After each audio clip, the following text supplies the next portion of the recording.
Hello friends, I am Mr. Ravindra Bhalerao and I welcome you to my channel that is English for Learners. Dear students, in today's video we shall continue second part of English practice paper 2023. Already we have done first part of this practice paper. In first part we had seen section 1 that was language study and section number 2 pros section.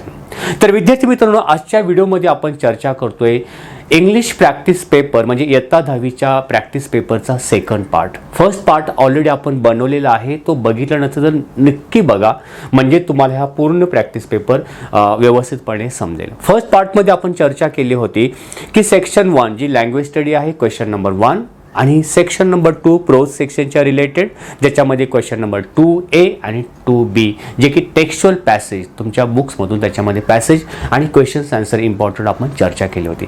तो video बघितला नसेल तर त्याची link मी description बॉक्समध्ये देतो, ते निश्चितपणे जाऊन बघा म्हणजे हा याचा पुढचा पार्ट तुम्हाला सहजपणे समजेल. परंतु हे सगळं समजण्यासाठी you have to watch this video from start to end. And one more thing is that don't forget to subscribe our channel. Let's go. चला तर व्हिडिओला आपण सुरुवात करूया. आपण सुरुवात करतोय section number 3 that is poetry section for 10 marks. याच्यामध्ये 5 मार्क्स तुमच्या क्वेश्चन आन्सरसाठी असतात आणि 5 मार्क्स फॉर ॲप्रिसिएशन. पोएम देण्या अगोदर तुम्हाला या प्रकारे काही स्टांजा दिले जातील आणि त्या स्टांजावरती 3 क्वेश्चन्स असतील. Question number 3A, A1, A2 and A3. A1 for 2 marks, A2 for 2 marks and A3 1 मार्क्ससाठी. आता आपण सेक्शन 3 मध्ये बघूया. Read the following stanzas. तुम्हाला स्टांजास दिलेले आहेत, कवितेचे काही कडवी दिलेले आहेत अँड त्याच्यावरती जे काही ॲक्टिव्हिटीज आहेत ती कंप्लीट करायची आहेत. मी बऱ्याच वेळा विद्यार्थ्यांना सांगतो की पोएम्स किंवा पॅसेज रीड करण्या अगोदर A1 किंवा A2 जे ॲक्टिव्हिटीज किंवा क्वेश्चन दिलेले असतात ते अगोदर रीड करा प्रॉपरली, त्याचा मिनिंग समजून घ्या. इथे आपण बघूया. State whether the following statements are true or false. खालील दिलेले स्टेटमेंट्स म्हणजे वाक्य ते ट्रू आहेत, सत्य आहेत, फॉल्स म्हणजे असत्य आहेत, ते तुम्हाला सांगायचे. काय सेंटेन्स आहे ते आपण जाणून घेऊया. The boy was watching the circus. तो मुलगा सर्कस बघत होता. आता तुम्हाला मी कविता वाचून दाखवेल त्यानंतर कळेल. Next sentence. The boy whom the poet met could not here. ज्या मुलाला कवयित्री भेटली तो मुलगा ऐकू शकत नव्हता. True or false. Third one. The writer didn't pay any attention toward the boy.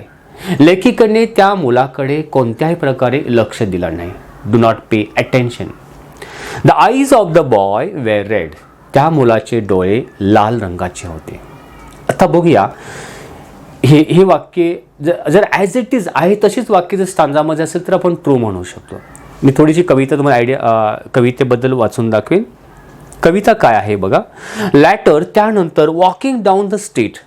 रस्त्यावरून खालून जात असताना आय सॉ अ चाइल्ड. मी एका कवयित्री बोलते, मी एका मुलाला बघितलं. With eyes of blue. त्याचे डोळे निळ्या रंगाचे होते. आता बघा द आईज ऑफ ब्ल्यू आणि ते एक वाक्य दिलं. The eyes of the boy were red. त्या मुलाचे डोळे लाल रंगाचे होते. इथे लाईन्स काय आहे. I saw a child with eyes of blue. इथे रेड आहे, इथे ब्ल्यू. मग हे सेंटेन्स ट्रू असेल की फॉल्स असेल. Right. This sentence will be false. हे फॉल्स असणार आहे. म्हणजे या प्रकारे म्हणजे कविता आपण जर प्रश्न अगोदर वाचले आणि त्याचे आपण आन्सर शोधत जाऊ शकतो म्हणजे आपण सहजपणे उत्तरं लिहू शकतो. ठीक आहे. नेक्स्ट. He stood. तो मुलगा उभा होता. Stand stood and watch the others play. एका मैदानाच्या साईडला कडेला उभा राहून ते मैदानामध्ये खेळणाऱ्या मुलाकडे तो बघत होता. It seemed he knew not what to do. असं दिसत होतं की त्या मुलाला काय करावं ते कळत नव्हतं. I stopped a moment. मी एक क्षण तिथे थांबले. कवयित्री बोलते. Then I said. नंतर मी त्या मुलाला म्हटलं why don't you join the others dear. अरे बाळा तू इतर मुलाबरोबर जाऊन तू का जॉईन होत नाहीस, त्यांच्याबरोबर का खेळण्यामध्ये सामील होत नाहीस. कवयित्रीने त्या मुलाला प्रश्न विचारला. He looked ahead without a word. एकही शब्द रिप्लाय न देता तो पुढेच बघत राहिला. माझ्याकडे त्याने बघितलं किंवा लक्ष दिलं नाही. And then I knew. त्यानंतर मला समजलं की हा माझा का ऐकत नाहीये. He could not here. मला जाणीव झाली की त्याला ऐकू शकत नव्हता, त्याला ऐकायला येत नव्हतं. I have 2 years. The world is mine. मला 2 कान आहेत. द वर्ल्ड इज माइन म्हणजे मी खूप भाग्यवान आहे. I am so much blessed. I am fortunate असा अर्थ होतो. पुढे ओळी आहेत कवितेच्या. With legs to take me where I shall go. मला 2 पाय आहेत आणि ज्या ठिकाणी मला जावंसं वाटतं तिथे मी जाऊ शकतो. The eyes to see the sunset glow. या 2 डोळ्यांनी सनसेट म्हणजे सनसेट होताना सूर्यास्त होण्याचं जे सुंदर दृश्य आहे त्या डोळ्यांनी बघू शकतो. त्यासाठी मला डोळे आहेत. The ears to hear what I would know. मला जे काही जाणून घ्यायचं आहे, समजून घ्यायचं आहे, ऐकायचं आहे, त्यासाठी मला कान आहेत. Oh God forgive me when I whine. अरे परमेश्वरा मला माफ कर ज्यावेळी मी तक्रार करतो. Whine means complaint. I am blessed. मी खरोखर भाग्यवान आहे. इंडीड निश्चितपणे द वर्ल्ड इज माइन. या जगामध्ये मी सुदैवी आहे, फॉर्च्युनेट आहे. So these are the lines. तुम्ही कविता ऑलरेडी शिकलेला आहात. जर तुम्हाला ही कविता समजली नसेल तर याच्यावरती मी सेपरेट व्हिडिओ बनवले, ती बघा. म्हणजे कवितेचे आन्सर्स तुम्ही सहजपणे लिहू शकाल. आता आपण परत जाऊया. याच्यामध्ये जी वाक्य आहेत ना ट्रू ऑर फॉल्सची, तुम्ही आता सहजपणे सांगाल त्याचे आन्सर. बघूया, आपण चर्चा करूया. फर्स्ट काय, the boy was watching the circus. मुलगा सर्कस बघत होता. काय बघत होता तो? He was watching others to play. इतरांना खेळताना तो बघत होता. म्हणजे हे सेंटेन्स कसं असणार आहे? False. Second, the boy whom the poet met could not here. ज्या मुलाला कवयित्री भेटली तो ऐकू शकत नव्हता. Yes, it is true. तर ऐकच येत नव्हतं. The writer didn't pay any attention toward the boy. लेखिकेने त्या मुलाकडे लक्षच दिलं नाही. नाही हो, लक्ष दिलं, त्याला विचारलं. It is false. And the eyes of the boy were red. त्या मुलाचे डोळे लाल होते? नाही. The eyes of the boys were blue. So it is also false. तर याचा आन्सर काय आहे? आता सांगितल्याप्रमाणे आपण चर्चा केली. आन्सर या प्रकारे. First one false. आन्सर तुम्ही कशा प्रकारे लिहिणार ते सेंटेन्स लिहा पूर्ण आणि डॅश करून ते फॉल्स आहे की ट्रू लिहा. सेकंड आहे true, third false and fourth one false. 2 marks तुम्हाला सहजपणे भेटतील. बऱ्याच वेळा मुलं इथे काय करतात, अंदाजे ट्रू फॉल किंवा सगळे ट्रूज किंवा सगळे फॉल्स असे करतात. या चुका करू नका. समजून घ्या. तुमच्याकडे वेळ आहे, प्रॅक्टिस करा. नेक्स्ट आपण बघूया याच्यावरती activity A2 complete the following web. या प्रकारे तुम्हाला एक वेब म्हणजे डायग्राम दिलेली आकृती पूर्ण करायची आहे. तुम्ही देखील आकृती काढायची आहे. The poet calls himself blessed because. कवयित्री स्वतःला ब्लेस्ड भाग्यवान समजते कारण ही हॅज लेग्स टू. त्याच्याकडे पाय आहेत तिच्याकडे. कशासाठी? ही हॅज इयर्स. कान आहेत. कशासाठी? म्हणजे शेवटच्या स्टांजामध्ये याचा आन्सर गेलेला आहे बघा. With legs to take me where. आता याचा आन्सर आपण बघूया. मी ते दिलेला आहे. Right. He has legs to walk wherever he wants to go. चालण्यासाठी पाय आहे. जिथे कुठे त्याला जावंसं वाटतं तिथे ती जाऊ शकते. म्हणजे कवयित्री. हे आपण फिलअप केलं. हे डायग्राम काढायची आहे. ही हॅज टू हिअर असं लेग्स असं लिहायचं आहे आणि हा पॉईंट इथे तुम्ही भरायचा आहे. असे पॉईंट टाकून लिहू नका, तर आकृतीमध्ये लिहा. Second, he has ears to. आणि या ठिकाणी हे वाक्य तुम्ही भरणार. कोणतं? Hear what he would know. पॅसेजमधलेच आपण शब्द घेतलेले आहेत, स्टांजामधले.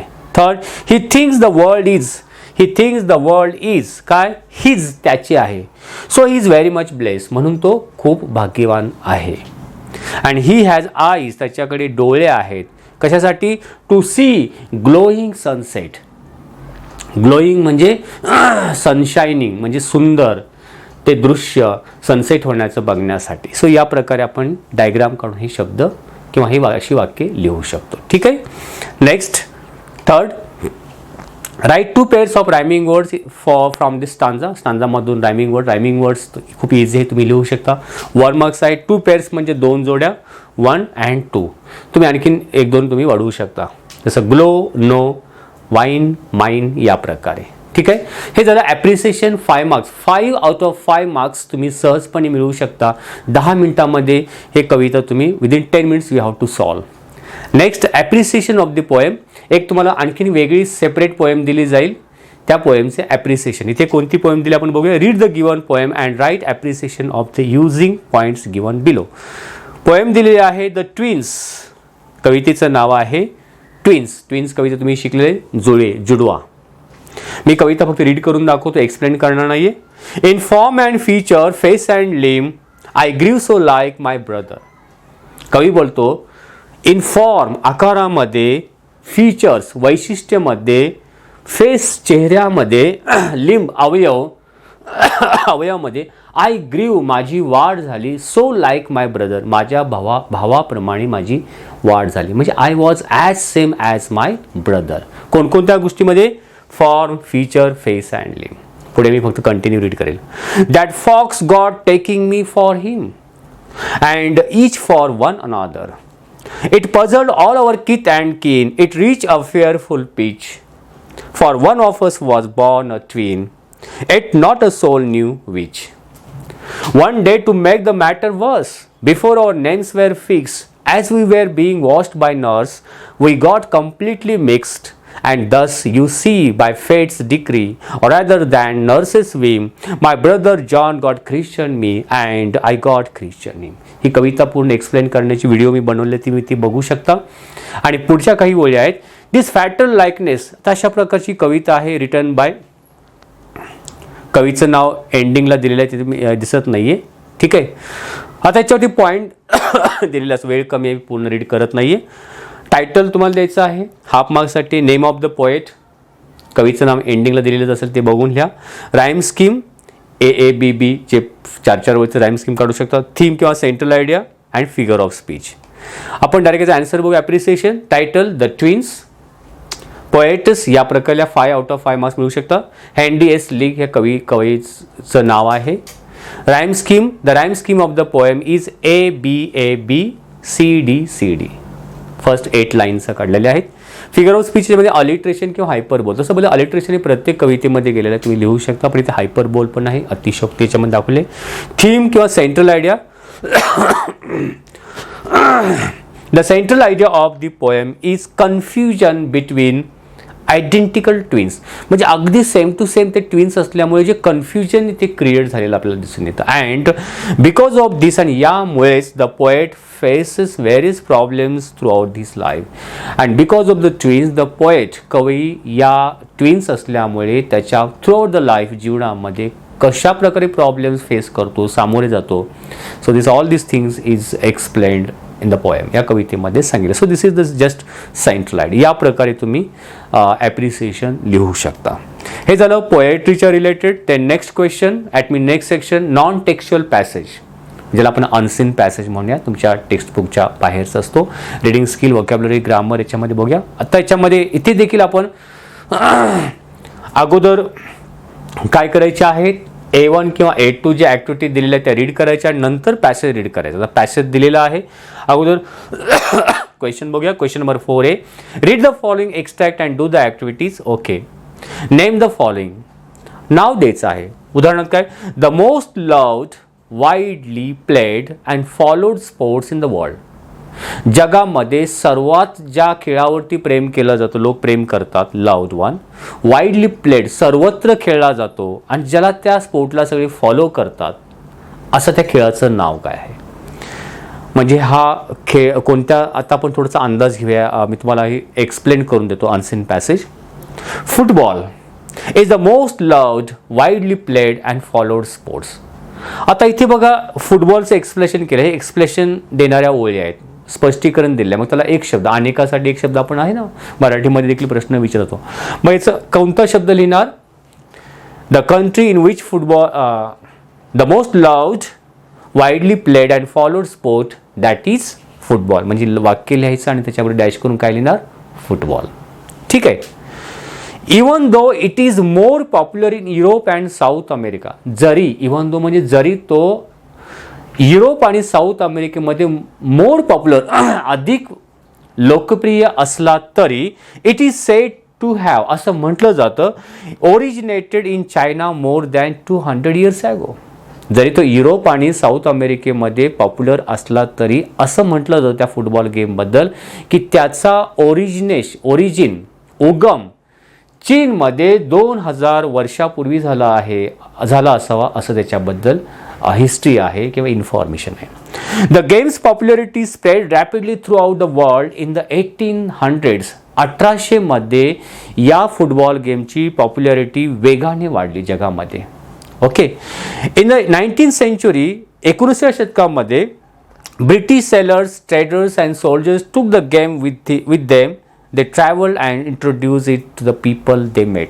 ब्रिटिशर्सचे जे सेलर्स आहेत, म्हणजे जहाज घेऊन जाणारे, किंवा त्यांचे जे ट्रेडर्स आहेत, व्यापारी आहेत, सोल्जर, ज्या ज्या कंट्रीजमध्ये गेले जगामध्ये, त्या ठिकाणी या गेमला त्यांनी प्रमोट केलं. ते तिथे घेऊन गेले, तिथे खेळू लागले आणि गेमचा फुटबॉलचा स्प्रेड, प्रसार आणि प्रचार तिथे झाला. अशा प्रकारे हा football spreaded all over the world from China, चीनमध्ये उगम होऊन. Next, this helped spread the game to the corner of the world where people learned the rules of the game. जगाच्या प्रत्येक कोपऱ्यामध्ये हा खेळ गेला. लोकांनी मग संघ एकत्रितपणे त्याचे काही रूल्स तयार केले. And association of people agreed on a set of laws rules use for the game that would be universally applicable to all who played it. जे सर्व फुटबॉल गेम खेळतात, एक असोसिएशन, एक संघटना निर्माण करण्यात आली की त्या संघटनेतर्फे एक रूल्स तयार केले, त्याचे लॉज बनवले, नियम बनवण्यात आले. ते सर्व खेळणाऱ्या फुटबॉल प्लेअरसाठी जगामध्ये ते सगळ्यांना ॲप्लिकेबल, म्हणजे सगळ्यांसाठी सेम असणार आहेत. Children and adults alike began to play football. मग लहान मुलं असू देत, ॲडल्ट वयस्कर असू देत, किंवा इव्हन ओल्ड पीपल, सर्वजण हा खेळ खेळू लागले. Share their football and share their love of the sport. The game is also popular among non-competitive athletics because it is effective from the exercise as single player. कारण हा game जे non competitive athletics आहे, athletics म्हणजे जे runner आहे, जे स्पर्धा करतात, पण जे स्पर्धा न करतात पण जे चांगले ॲथलेटिक्स आहेत, त्यांना सुद्धा हा गेम आवडू लागला. कारण ह्या गेममध्ये कशासाठी तो फेमस आहे, इफेक्टिव्ह फॉर्म ऑफ एक्झरसाइज, सर्वांगीण त्याचा व्यायाम या गेममध्ये होतो. असं म्हणलं होतं की सिंगल प्लेअर, फुटबॉलमध्ये खेळणारा एक player runs about 7 miles on an average during the one game. 45 मिनिट्समध्ये तो जवळपास 7 मैल पळतो कंटिन्युअसली. म्हणजे किती व्यायाम होतो. The United States has almost 18 million football players. एकट्या अमेरिकेमध्ये 18 million फुटबॉल प्लेयर्स आहेत, which is more than any other country. इतर जगातील सर्व देशांपैकी तो अधिकचा आकडा आहे. The sport is favourite pass time of people in every country of the world. जगातील प्रत्येक देशामधील तो एक पास टाईम आहे, एक विरंगुळा आहे, एक आवडीचा खेळ आहे. द फिफा वर्ल्ड कप, या FIFA World Cup is the biggest football tournament in the world. FIFA World cup हा जगामधील सर्वात बिगेस्ट टुर्नामेंट म्हणजे एक स्पर्धा आहे. जसे ऑलिम्पिकचे गेम्स असतात, ऑलिम्पिक स्पर्धा फुटबॉलच्या फिफा वर्ल्ड कप की इज हेल्ड एव्हरी 4 years. प्रत्येक 4 वर्षामध्ये तो घेतला जातो. National learners from countries around the world battle to win the tournament. आणि ही स्पर्धा जिंकण्यासाठी जगातील सर्व देश बॅटल करतात, एकमेकांच्या विरुद्ध खेळत असतात.